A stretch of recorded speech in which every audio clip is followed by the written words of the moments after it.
Hello, and welcome to the second video in our accessibility series. A couple of weeks ago, we went over the immersive reader function within PowerPoint Online and explained how that could be really helpful for accessibility requirements. This week, we're going to look at the added-in accessibility checker from within PowerPoint itself.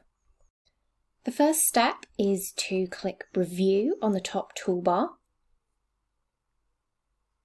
and then check accessibility.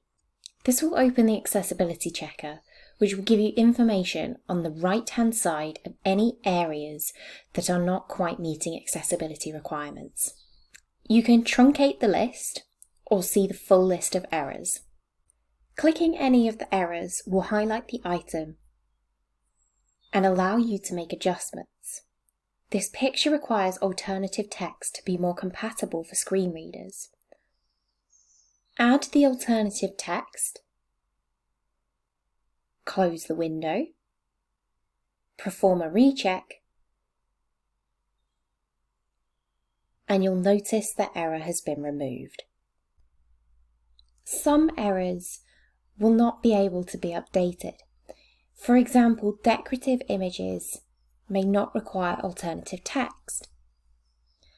You will need to make a decision as to whether or not you wish to remove these or keep them within your PowerPoint.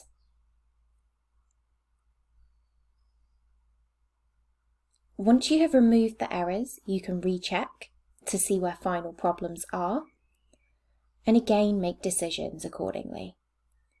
Upon a final recheck, you will see no errors. Join us next week for further tips on how you can make your work more accessible.